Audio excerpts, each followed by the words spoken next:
Natanggal ka sa trabaho. Bakit? Di po ako nakapagbiyahe ng ano. Pagkatanggal po ng muffler. Ilang araw ka hindi nakabiyahe? Mag-1 month na po ngayon. O yan. Isipin mo kapatid, natanggal sa trabaho. Saan ka nagtatrabaho? Sa Lazada po. Courier po. O, courier ng Lazada. Walang motorsiklong magamit. Wala siyang pamalit ng muffler. Alam nyo kapatid, Captain De La Cruz, kung tama ang ginagawa ninyo, hindi ako makikialam eh. Mali ang ginagawa nyo eh. Nawawala yung public service.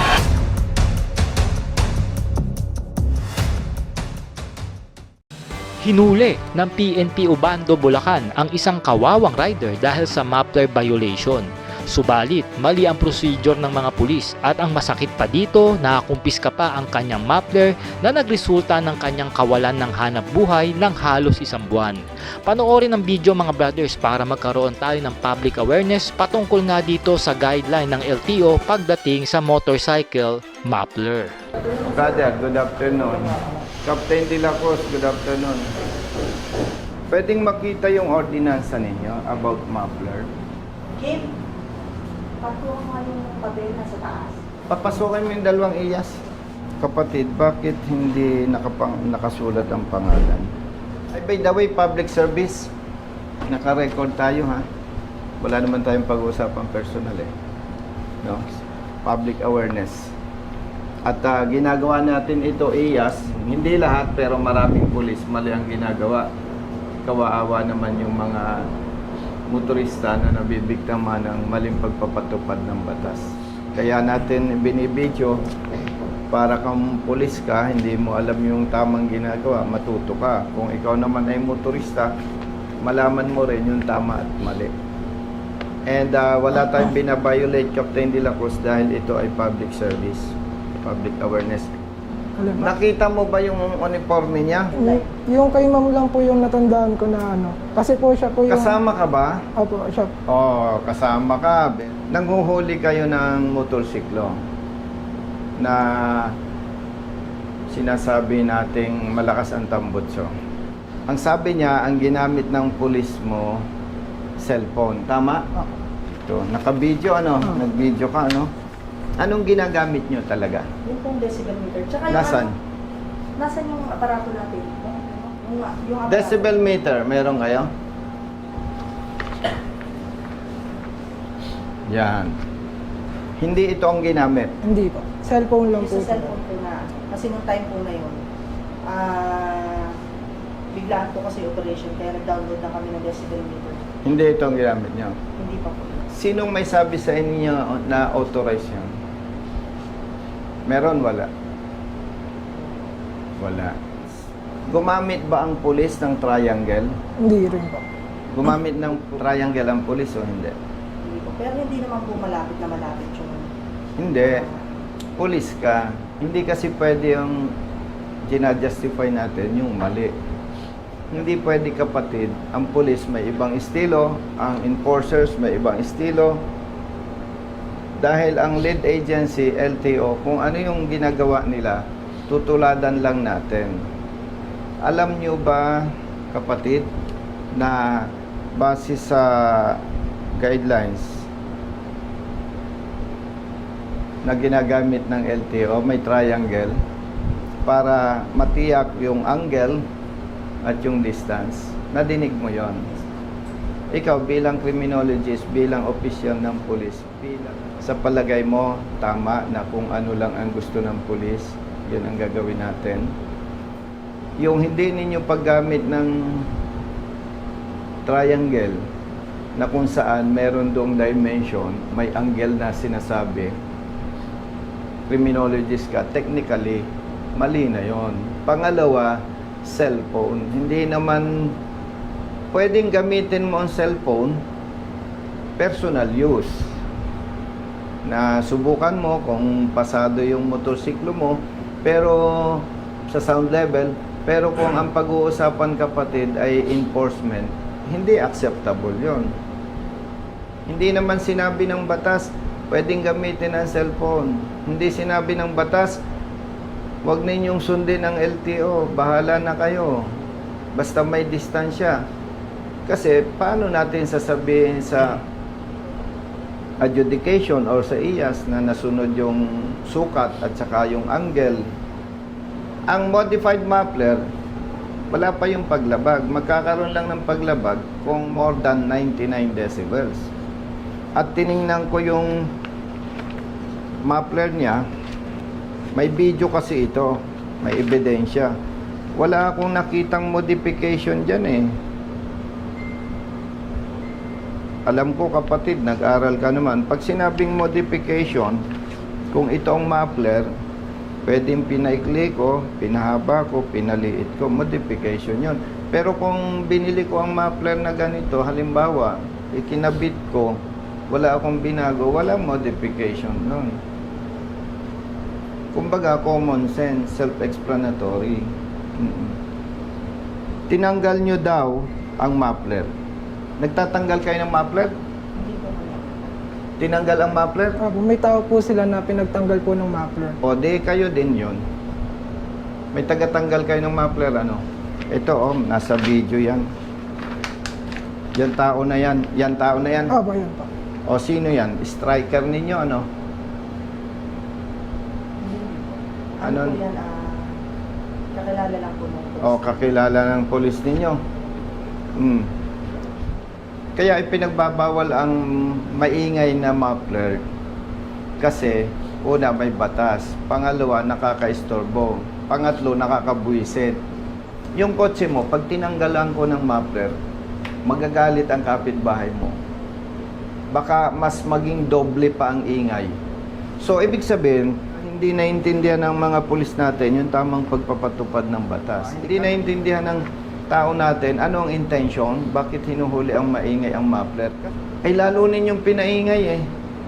Pero Ano? po bang nung time na nanghuli kami meron silang sinasabi na may silencer daw po sila na kinakamit po.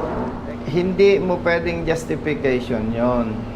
Mali ang ginamit ninyong gadget.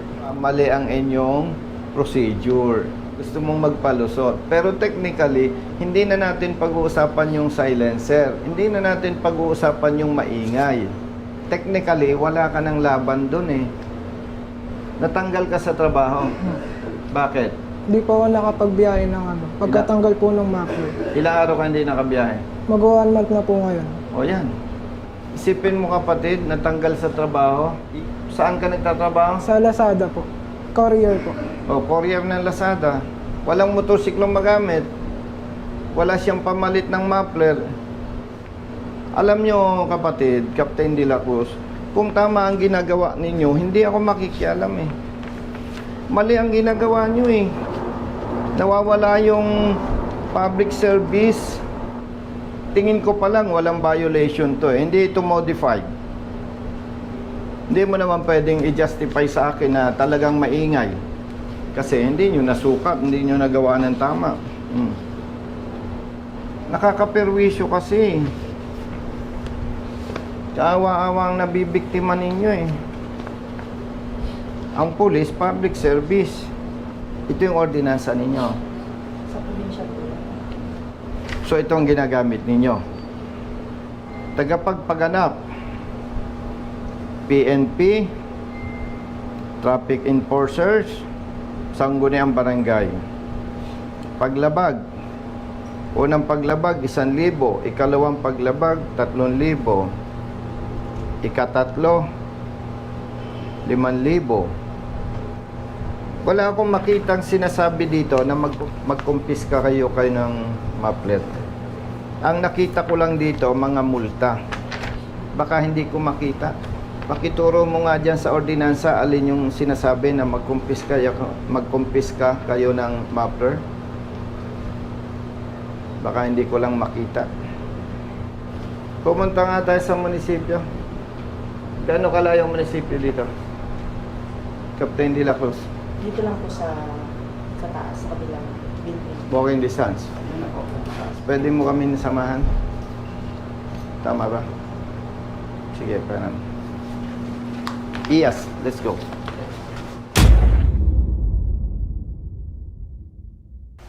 Mayor, may advocacy po kami. Pagka yung mali ang huli, ina-action na namin. Mayor, ang talaga namang hindi maganda ang ginagawa ng ibang riders, yung maingay ang tambutso. Yes po. Opo. At yun po ay hindi natin pinoprotektahan. At ako po ay kaya umakyat para makausap nga yung chief ng traffic. Ang sumbong nitong rider, hinuli siya ng pulis. Ang ginamit po na pansukat, cellphone, nung sound level. And nabanggit ko na mayor dito po sa deputy ng chief of police na ang lead agency sa pagpapatupad ng batas kaugnay sa sasakyan is LTO. So hindi po maaari na yung ginagawa nila iba sa ginagawa ng LTO. Sa LTO po kasi mayor, gumagamit sila ng decibel meter, gumagamit po sila ng triangle to ensure yung angle and distance. Yes po. Hindi po nila ginamit. Wala po silang ginamit na decibel meter, wala silang ginamit na triangle. So technically po, maingay o hindi na ma-justify yung ginawa ng police. And Mayor, hinanap ko dito kung may inuutos ang inyong ordinansa na magkumpiska ang pulis ng tambutso. Wala po akong nakita. At sabi ko rin kay Captain De La Cruz, baka naman hindi ko nakita. Pakihanap mo. Wala din siyang nakita, Mayor. Ginagamit natin sa provincial ordinance. Provincial ordinance. Yes po. Ang ginagamit nyo, provincial ordinance. Opo. Mali po yung ginamit nilang procedures. Pangalawa, wala pong inuutos na magkumpiska ng tambutso. Tiningnan ko po yung picture nung tambutso. Walang paglabag ang rider, Mayor. May ginagamit po ang pulis, tagatanggal ng maplet. And ang hindi maganda, Mayor, hindi alam ng ibang pulis natin, ipinatutupad yung panghuhuli sa maplet na maingay kasi nakakabuisit sa public. Pero ang hindi po nila alam, pag tinanggal mo yung tambutso, ay mas maingay pa. Opo. Ibig sabihin, Mayor, malinaw na malinaw, hindi naintindihan ng pulis natin yung pagpapatupad ng batas at hindi nila alam ano ang intensyon ng batas. Ang intensyon lang po namin ay may patupad ng tama yung batas para hindi naman kawaawa. Katulad po nito, Mayor, natanggal sa trabaho dahil wala pong magamit na motorsiklo. Delivery rider po siya. So, ang laki, Mayor, ng damage.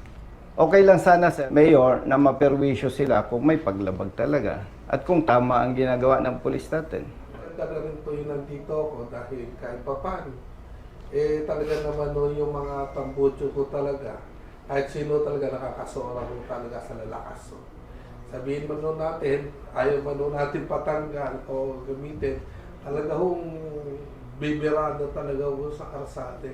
Tama po kayo, Mayor. Kaya lang nga po, isa lang naman po ang interest natin. May patupad ng tama ang ordinansa. Ako, both din mo, nagkaroon ng pagkakasana.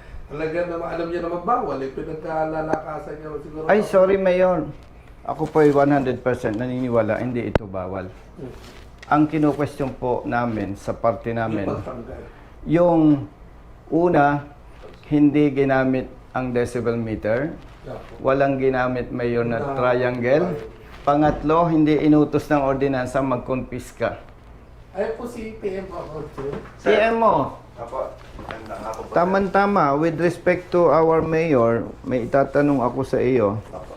Paano ito? Ikaw ba may discretion dito o si mayor?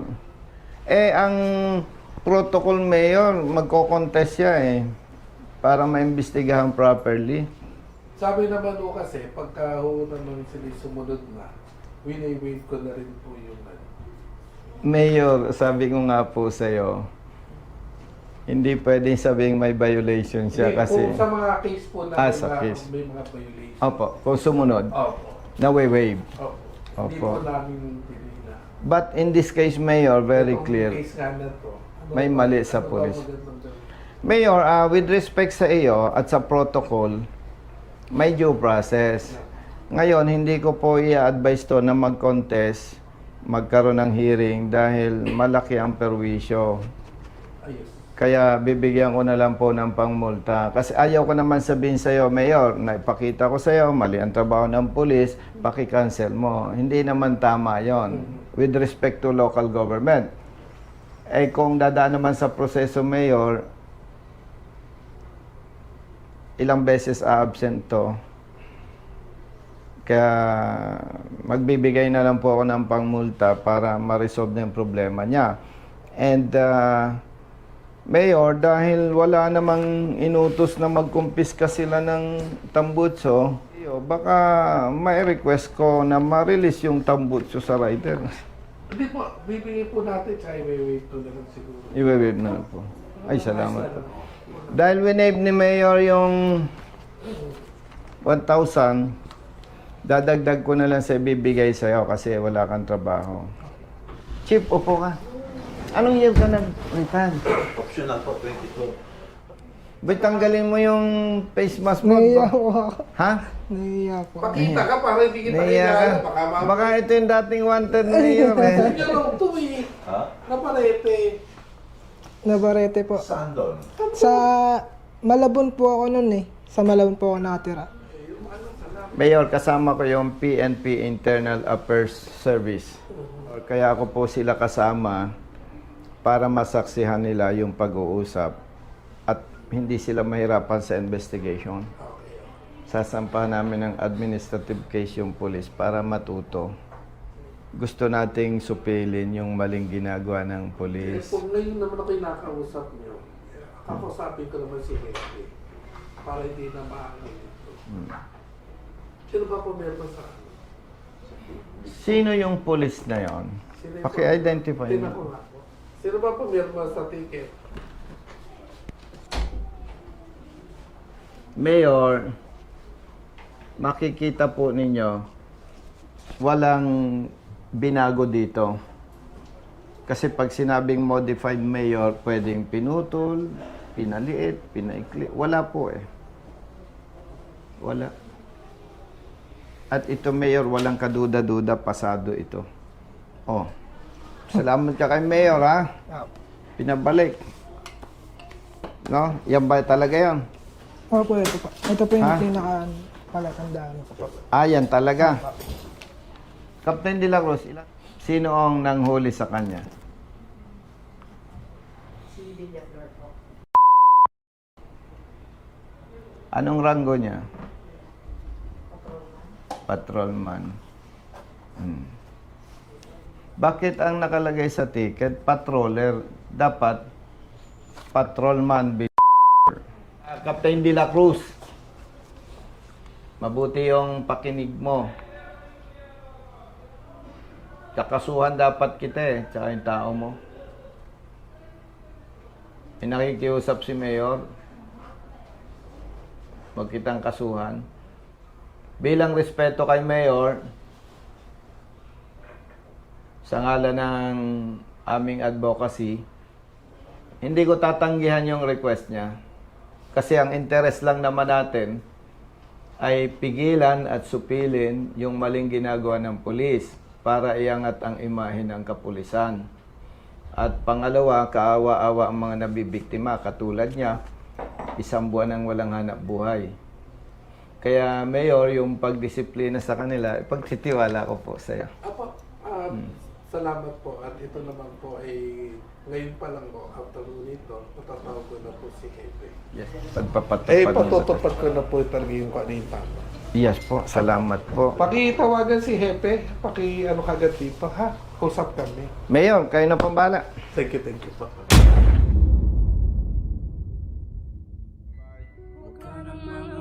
Di ka nag-iisa, basta nasa tama may kakampi ka.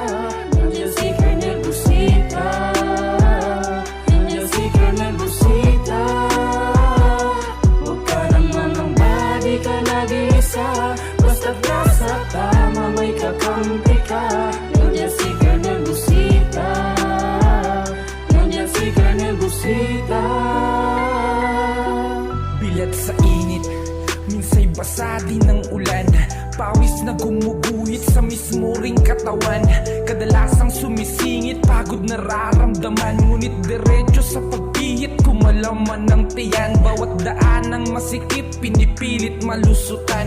Marating lang ang lugar na dapat kong puntahan. Maihatid ng pagkain, serbisyong nakalaan para sa mga taong kailangan kong pagsilbihan. Napili kong hanap buhay, makipagsapalaran. Magdamag man sa daan, puyat man ay tatatagan. Para sa pamilya ko na laging nakaabang, handa akong gawing lahat, mabuhay lang ng marangal.